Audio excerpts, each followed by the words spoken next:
Welcome to the CE Pro podcast. I'm Executive Editor Arlen Schweiger. There aren't too many brands in the custom integration industry that can match the legacy of PSB Speakers. The company's humble beginnings can be traced back to the days when founder and chief designer Paul Barton was still a student.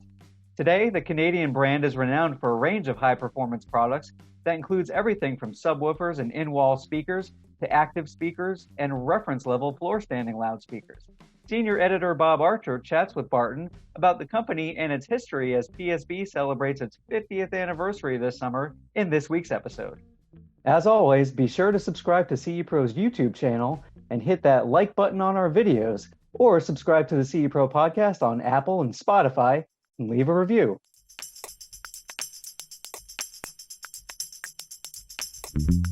Hi, I'm Bob Archer, Senior Editor with CE Pro Magazine, and today I am speaking with Paul Barton, founder of PSB Speakers. Paul, how are you doing today? Great, really good. Awesome, thank you. You've hit a big milestone in your career and the history of your company in that you're celebrating your 50th anniversary. That's correct. Today, we are going to talk about that milestone. We're going to talk about some of the things you've seen in your career over that span of 50 years. And we're also going to look ahead for your thoughts on where the audio market is heading. I want to start with my first question. 50 years ago, did you ever see yourself having a long and successful career as a speaker designer and PSB as a brand doing so well? Well, my background, of course, is in music. So prior to PSB, my focus and much of my life was centered around music. I'm a violinist as a young person and studied it for many years. And in conjunction with that, you start to appreciate music and the way things sound. And of course, at a young age, I was able to listen to a lot of music on a single tube Seabreeze console back in the mid to late 60s, and eventually graduated to some stereo equipment. The first piece of equipment we had were a pair of speakers that we had that my dad and I built, and a Rotel receiver, believe it or not, back in the 60s. And that was our first stereo. And sound reproduction was sort of very interesting to me. And I'm kind of a take it apart, put it back together kind of guy to see how it works. So in conjunction with my interest and my background in music, I was able to merge those two things and ultimately came out to being a speaker designer. And if you want, I can walk you through some of the stages that took place that really set the stage for PSB to start as a company. Yes, if you could. Well, in high school, towards the last few years of my high school, I was still very much involved in music, and I played in some orchestras, the National Youth Orchestra of Canada, and became very familiar with the music industry in terms of performance and playing in orchestras. So as what I think was somewhat of an accomplished violinist, and playing with many other violin and music performers, I realized as I got closer to the end of high school that music performance versus music reproduction seemed to be a more feasible direction to go in. And in parallel with all my music, I also played in a band, a 14-piece band on weekends part-time, got a lot of experience with sound reproduction in big venues. So music performance and music reproduction in both commercial and professional. And I also got a job at a hi-fi store in our hometown. I grew up in Kitchener-Waterloo in Ontario, Canada. And I had a part-time job on the weekends in a hi-fi store. And because my father, who I hadn't mentioned this earlier, actually, when I was 11 years old, built my first full-size violin in our home. And he only built one, and which still exists. I still have it and still play it.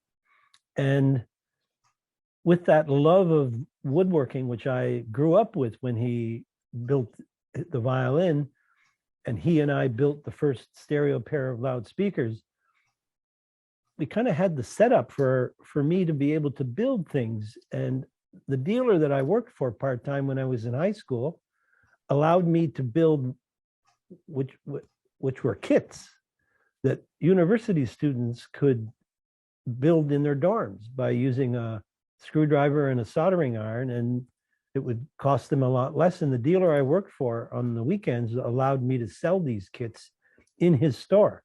So that's really how PSB kind of got started. And at the end of high school, two high school buddies of mine, Walter Herman and Klaus Borchardt, who were interested in what I was doing, decided to partner up with me. Their intention was to take a year off before they go to university and, get some experience in the workforce. And I, at the end of high school, went directly into university on a co-op program where I studied engineering in the school 4 months on, and then the next 4 months would be working for someone for practical experience. And in this case, I was able to convince the counseling department, student counselors, that I would be able to work for myself. And it was kind of interesting because they would send me at the end of each term where I was on my work term with an evaluation of the student that worked under the company. And so they would send it to the president of PSB, who was me, and I was able to fill out my own response to my work terms. So that was kind of fun. And the guidance counselor and I used to laugh about it because there was no really infrastructure set up for students being self-employed. So I convinced them of that. And actually all the projects I did in the engineering were all based on work I was doing developing loudspeakers. And then in the early, this was in 1972, and then a couple of years later, I was introduced to the National Research Council, which, we can dwell on that a little more with some of your other questions. But basically, that's how everything got started, and that's how I got the momentum and the background to which I got and segued into being a speaker designer. But music was the real foundation. My background in music was the real foundation for, stimulating me and going into that direction. And as I said earlier, being a performer of music at the time, think about it, back in the late 60s, early 70s, the recording industry was growing at an incredible rate, and stereo had just come on. And so it took fewer and fewer musicians to satisfy more and more music lovers. And this was because of the recording industry growing and the quality of the reproduction as it started to evolve. Yeah. So it seemed to me a pretty obvious thing to get into if I was going to stay in music as a career, would be in not music production, but music reproduction. Okay. Let's take a look at one of your newest product designs, the T600 series. And not only the T600 series, but some of your other products. Can you look at all of the products you developed and say that maybe you have a favorite? I know this might be like asking a parent to say, what's your favorite kid or something, but is there a design that you're really proud of that you've been successful with over your career? Well, I can look at it in two areas. One is, and of course, PSB fundamentally is based on good value at any price point. That's kind of what we're known for. Don't throw any money at something that's not important, so that we can keep the value of the product in all the price categories as competitive and as high performance as possible. And so that kind of says, well, value, well, there's good value at low price points and good value at higher price points. And I would say as a favorite product, and probably one of the most successful categories for us, is the Alpha series. And if you look at our website now, you'll see that the Alpha series has been cosmetically updated recently in the last few years. And within the last year, we've added power to Alpha products. The P3 and the P5 are the passive versions of the Heritage Alpha series that we've always been producing. And we started producing the first Alpha products in the early 90s. And actually, yeah, in the early 90s. And we've built that product since that time. So that's a lot of Alphas and a lot of, I believe, happy customers. Nowadays, with portable music, mobile music and phones and streaming and all those things, it begs, even at the entry level point, products that can fit into that category, so that a young enthusiast who can't afford a lot can still get high quality audio and use the devices he's used to using to interface with it. So the AM3 and AM5 powered Alphas are a system in a complete system. They even have a phono input so that you can put a turntable on it, use your phone, and you can stream, you can Bluetooth, you can and you can plug in a turntable. It has a optical in, it has an analog in. It's a complete system in itself. And to me, if you stand back and look at the performance to cost ratio of the Alpha, that makes me very proud that people can get into that at that price point and that at those price levels. On the other end of the scale, products like the T600, which you see beside me, the Synchrony series, it's representative of an evolution of my favorite approach to loudspeakers, and that is this 5-way transitional design. 3 woofers which share the lowest frequencies, and then a mid-range and a tweeter. And what happens is, at low frequencies, the source is very large, with the 3 woofers working in tandem. And as the frequencies get higher, the bottom woofer rolls off at about 100 hertz. The middle woofer rolls off at about 250 hertz, and the top woofer rolls off to the mid-range at around 500 hertz. And then the mid-range rolls off to the tweeter. So what you end up with is a source which is very large at low frequencies, because it has to push a lot of air and there's a lot of displacement required to produce low frequencies. Keep in mind that every time the frequency halves, the excursion or the acoustic displacement of the drivers has to double for each octave it drops lower. So at the low frequencies, you want the largest piston area. But as the frequencies get higher and higher, the source gets smaller and smaller until it gets down to the tweeter. So from a technical standpoint, I'm proudest of this configuration, which started, quite frankly, with the Stratus series back in the late 90s, or actually in the late 80s, I'm sorry, and which evolved quite quickly into what we called the Stratus Gold.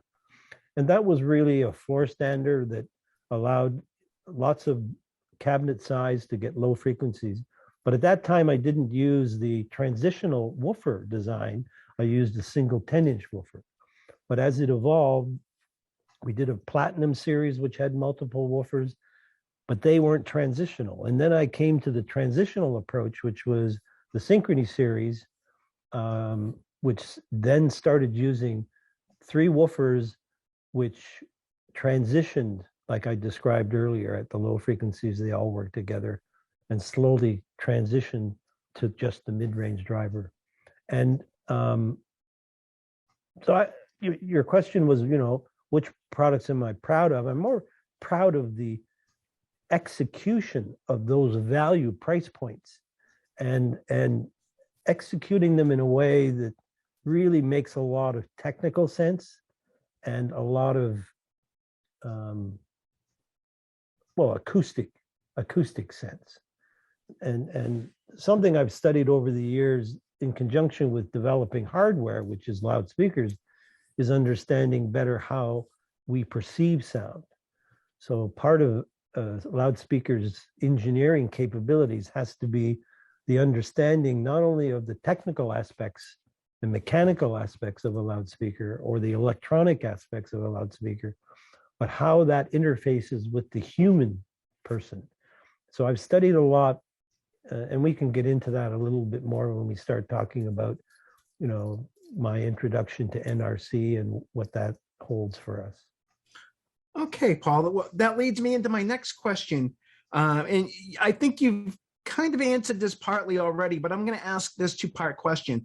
In your opinion, what makes for a successful speaker design, and what PSB products do you think really highlight these qualities? Well, I have sort of an approach to designing any loudspeaker, and as I look at its technical attributes, things like, first off, frequency response. If you don't get the frequency response right, you might as well go home, because it is the highest priority. I've seen people who push things like linear phase and all of the things. If it could be linear, but if it's not flat frequency response coming out of the loudspeaker, you might as well go home. The other aspect of a loudspeaker is its directivity, and that means its dispersion, like off axis. And this kind of approach applies to all the products that we do. And I have rules that I don't take an 8-inch woofer and cross it over to a 1-inch tweeter, because that doesn't work. The biggest driver I will use with the 1-inch tweeter is a 6.5-inch. And it has to do with the directivities of the interface between the two drivers. The woofer, of course, as the frequencies get higher, it becomes more narrow in dispersion. But then as soon as it crosses over to the tweeter, the dispersion of the tweeter at its lowest frequency is extremely wide. So how do you blend those two in a room to make the total energy and the on-axis response very even in response? You won't get that if you use an 8-inch woofer and a 1-inch tweeter. Just it's a physical thing. It's not, if I get a better 8-inch woofer with better high frequency. I'm sorry, it has to do with how sound travels in air. And if we can't change the physics, we have to stick to these rules. And so the next, and as I mentioned, the dispersion of the loudspeaker, I want to highlight something that a lot of people aren't really aware of. In a room, when a loudspeaker is performing, what you hear coming out of the speaker, the first sound is coming directly from the loudspeaker. The second sound you hear are what we call early reflections, off the floor, off the sidewall, off the ceiling, off the back wall. All of these events occur at different times, and we integrate that and transpose that into what we hear, or process that into what we're hearing. And I just wanted to highlight a little bit of a psychoacoustic thing that's going on. And that's why I was saying earlier, understanding how we hear becomes an important component to unraveling what we need to do to make a speaker sound good in a room. So I mentioned the early reflections. So the first sound you hear comes directly from the loudspeaker. And if the speaker is perfectly flat, great. And in that case, if you didn't care about any of the sound that was coming anywhere else off the loudspeaker, you could use a 1-inch tweeter and a 10-inch woofer if you wanted, as long as you blend it right. But since you have early reflections, some of the sound you're hearing is the reflections in conjunction with the direct sound. And let me just explain a little bit of a psychoacoustic phenomena that occurs. Well, Well, let me explain something first to make people maybe a little more aware of how we hear. If you ask people, can you tell the difference between someone who's talking to you on the phone with the receiver at their mouth or when they're on a speakerphone? Let me ask you that question, Bob. When you're listening to someone on a speakerphone, can you tell they're on a speakerphone? Yes. And what do you think the reason for that is? You're hearing the room, the space. Right. But when you're in that room, do you hear that? No. And why do you think you don't hear it when you're in the room? Because your brain is canceling out. Exactly. There's a lot of psychoacoustic phenomena going on. And what that tells you is that our brain takes a lot of signals at different times, figures out and makes sense of that, and gives us information that we really need. And what that means is if you have a speaker in a room and the first sound you hear comes directly from the loudspeaker, and the early reflections come a short time after that, off the sidewall, off the ceiling, the brain is capable of taking about 50 milliseconds of time and integrating all of that energy into one acoustical event, even though there's several time things happening. And that's why you hear what I just explained. When you're listening to someone on a speakerphone over the phone, you can tell they're in a room because you don't have the two ears processing with the brain to get rid of all that room sound. So with that understanding of psychoacoustics, I think it was really important to pay a lot of attention to the early reflections. And when you pay attention to the early reflections, you realize that the second sounds you hear coming out of the loudspeaker, which integrate with the direct sound, are about 60 to 75 degrees off axis on the loudspeaker. And when we integrate those two acoustical events into one sound in our brain, the timbre, the tone of that sound is the total of those two sounds. So if one sound is completely off, where the woofer's rolling off at 75 degrees off axis, but the tweeter's coming on really strong, and you add that to the direct sound, you're going to hear a speaker which sounds quite harsh because there's a bit of a lull in the mid-range in the articulation and a bit too much in the area where it becomes annoying.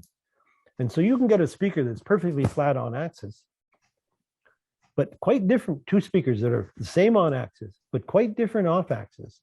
And one can sound terrible and the other can sound wonderful. So I'm sort of wandering around with the question you asked. I hope that had some substance. I'm not sure exactly whether I specifically answered that question.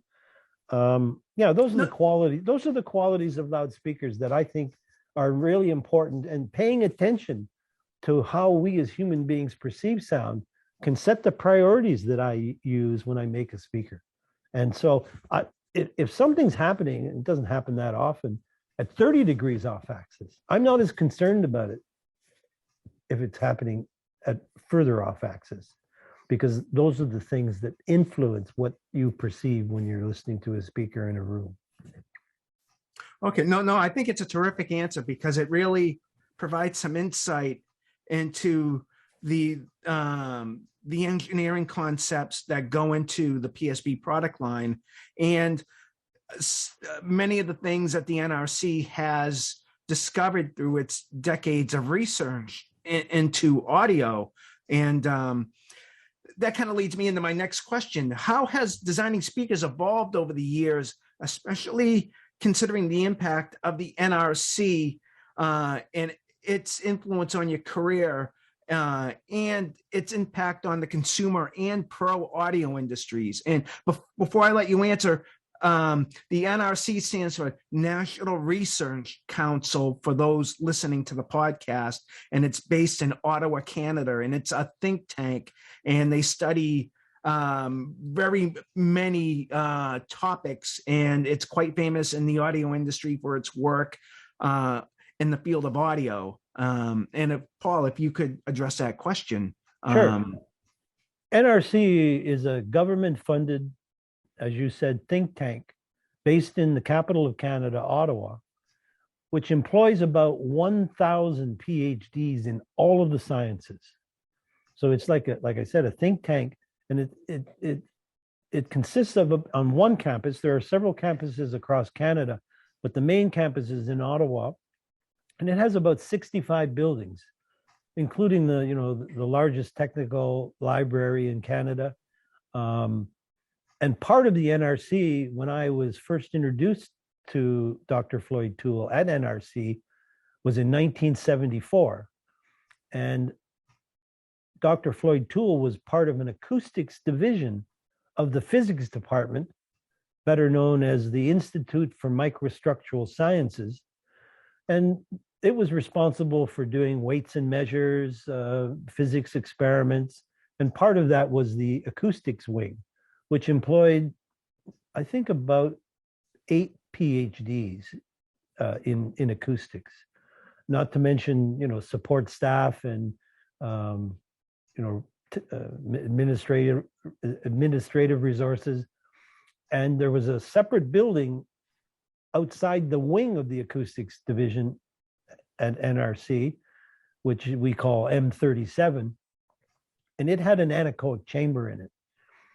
So in 1974, I was introduced to Dr. Floyd Tull, and I was very fortunate to kind of align with Dr. Floyd Tull, who was an avid music lover and a hi-fi buff. At the same time, he was working at the National Research Council. So in 74, we met. And prior to that, I was kind of by the seat of my pants designing loudspeakers, more subjectively than objectively, meaning measurements and technical attributes, and studying the mechanics and the acoustics and the electronics of a loudspeaker. I was just kind of winging it, but that's how you get started. Especially back then when, Olson was just starting to write his papers on Helmholtz resonators, and Teal Small were still in university writing papers on Teal Small parameters of tuning loudspeakers for bass reflex or sealed cabinets. So I was really at that stage where all of that was just exploding in terms of taking loudspeakers to the next level and what that takes. And so I was very attracted to being able to use a facility like the National Research Council and the anechoic chamber, not to mention that, there was several PhDs who, when I was working in the chamber, I would walk across at break time in the morning, and I'd be able to sit down and discuss my questions or ask my questions and get answers from PhDs. No university student could ever have the access, maybe 1 or 2 PhDs, but I had I think there were 7 or 8 that were always in the lunchroom asking me questions about, well, what are you doing over in the chamber? Oh, I had a problem with this. Oh, well, you realize that this and this. So I was really learning a lot as I was developing product at NRC. Floyd was kind of my mentor, and he kind of started the whole relationship of comparing objective measurements, measuring the speaker in a controlled environment, like an anechoic chamber, and subjective evaluations. Okay, so what makes a speaker sound good? Do you like that speaker? Okay, if you like that speaker, let's figure out what makes that speaker, what makes you like that speaker. So you evaluate the speaker, and what we do here or at NRC, and we still do here in our listening room, is do double blind screen testing, which means that the listener and the operator of the test doesn't know what's behind acoustically transparent but visually opaque screen. And that removes all bias of brand, size, cost, etc. And you'd be amazed at how different people respond when they're sighted or unsighted. The same kind of approach that the medical industry uses to do trial tests of drugs. The doctor does not know what he's giving to the patient. He's just giving him bottle A, and he's giving the other patient bottle B. And only the drug company knows which is in which container, because even if the doctor knew what the patient was getting and the patient didn't know, the doctor would be biased by his observations of the patient. So we want to remove all of that. And so Floyd was really the inspiration and the make it possible for me not only to learn, but also to exercise these approaches in doing product development. So, NRC was really the catalyst for not only PSB, but quite frankly, a lot of business Canadian related loudspeaker, and among other things. I mean, we created a consortium in the late 80s, which put together four companies to do some common research, or what we called pre-competitive research. The four companies were PSB, API, which had Mirage and Energy loudspeakers before Klipsch bought them, and Paradigm, another Canadian loudspeaker company, and a high-powered studio monitor manufacturer called SOTA, state-of-the-art electronics, nothing to do with the turntable company. And so the four companies funded, along with the government, some studies of how do we improve the audio reproduction chain. And the weakest link, once you get a pretty good speaker, is the room. So how do you compensate for the room? Now, this was in the late 80s. We were just starting to get a lot of processing power in computer chips that we were using the Motorola DSP 56001, and we built an engine which had the capabilities of doing room EQ.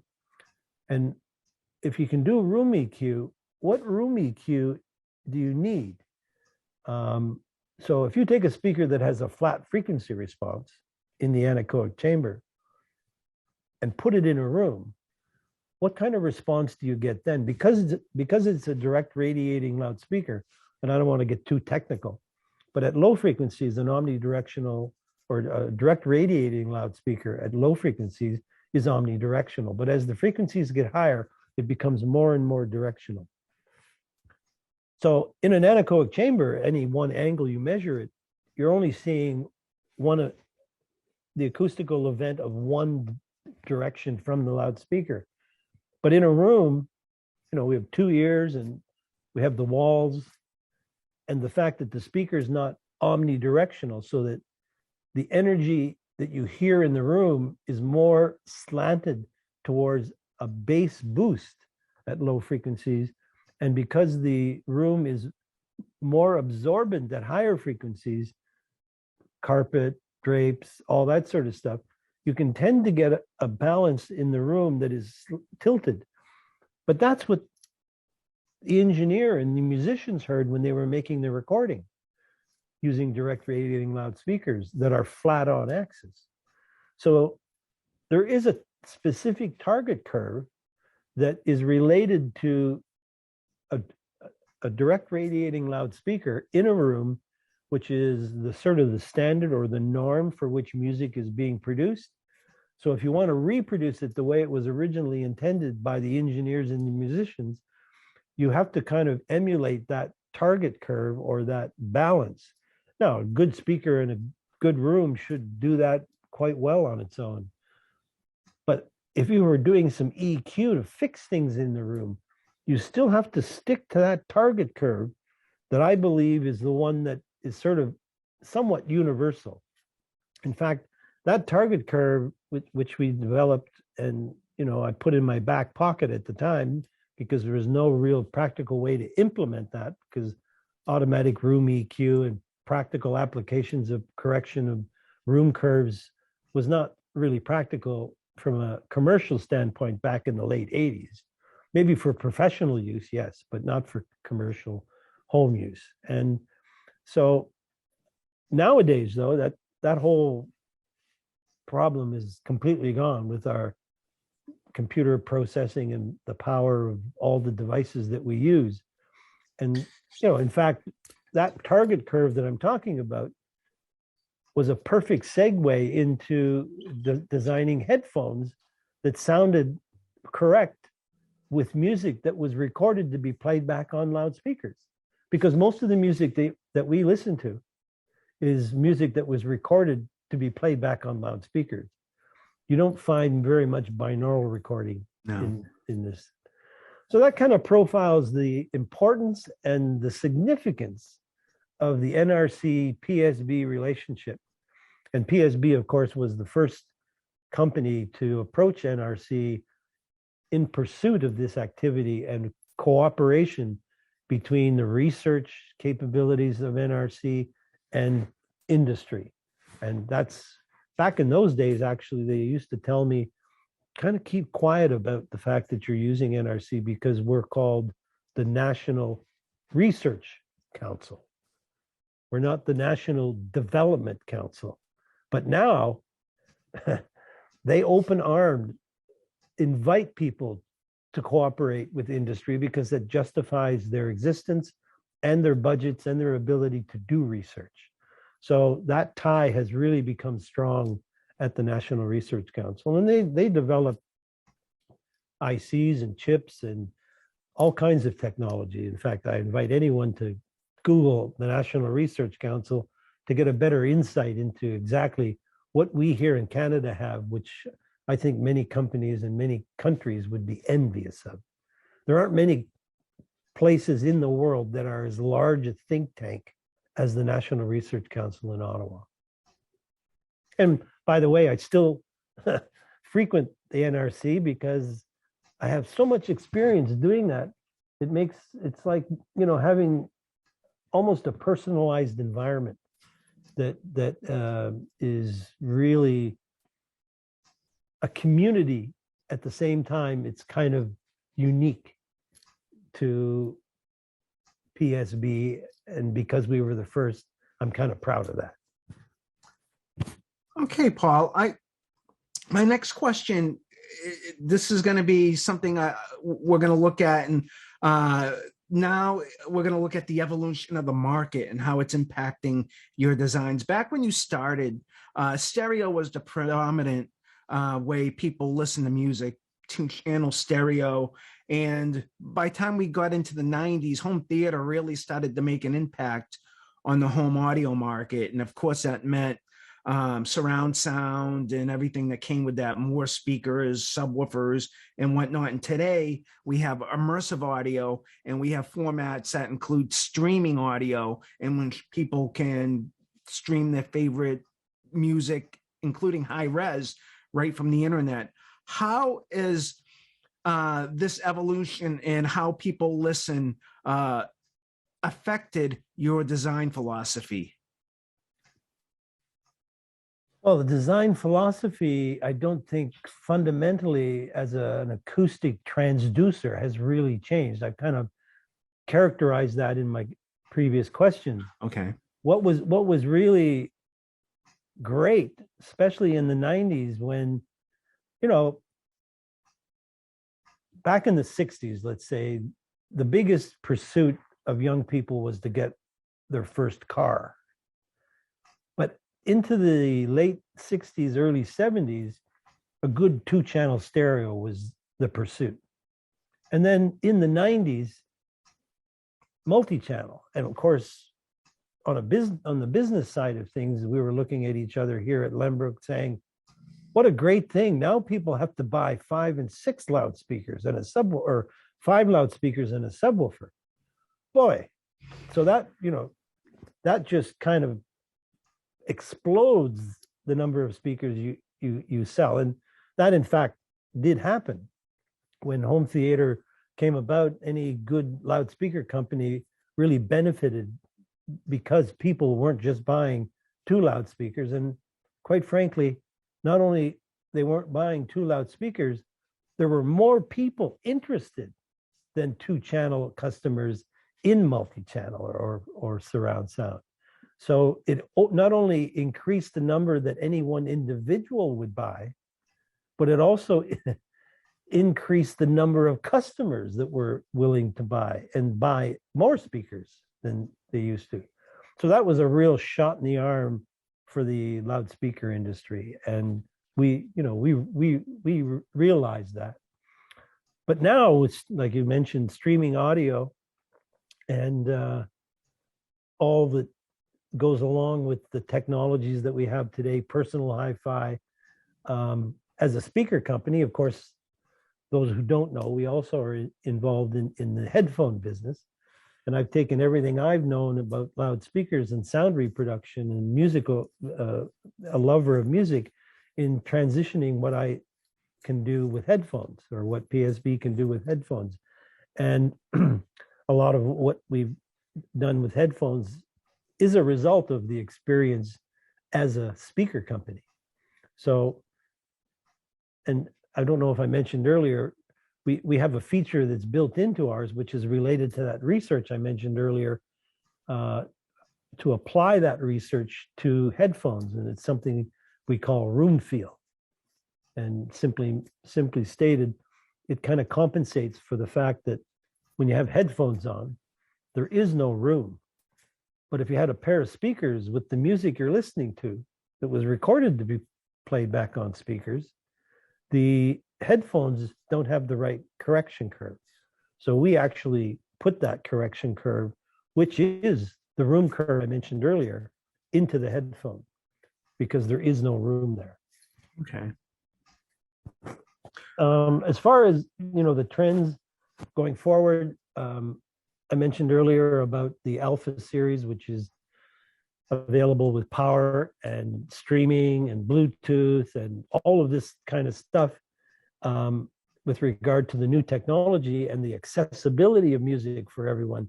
And the amount of music that people can access today is just so wonderful, because people, now that they have the resources, they would like to get the devices that they can use to reproduce all of that access that they have to music. So I'm just really excited about the way my career has followed all of these trends that you've asked me about, and right up to today. And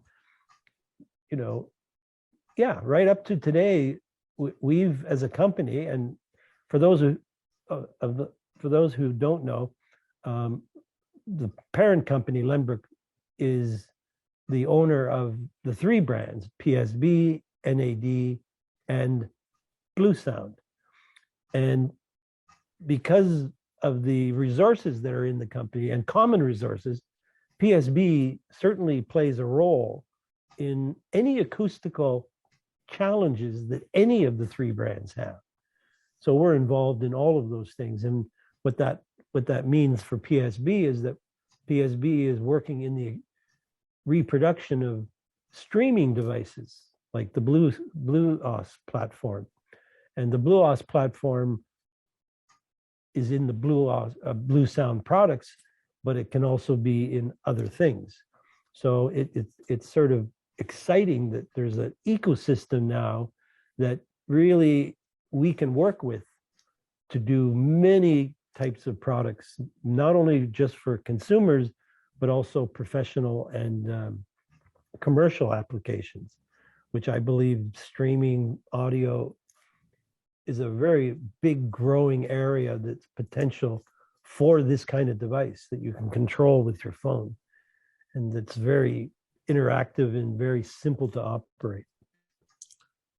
Okay, Paul, my final question, drawing upon your decades of experience and market influence, where do you think the future of speaker design is heading, and how will your designs implement these new design philosophies? Well, I don't know if there's a design philosophy change, but certainly one of the challenges today, and I think we're meeting that challenge, and I can't really say much about products that I'm working on right now, but and products that I'm working on now are based on what we think the future has to hold. And one of the things is, and I'm finding it really interesting, but very challenging, is to scale things down without too much trade-off in sound dynamics, and reproduction. And with today's technology, there are things available that can really do that.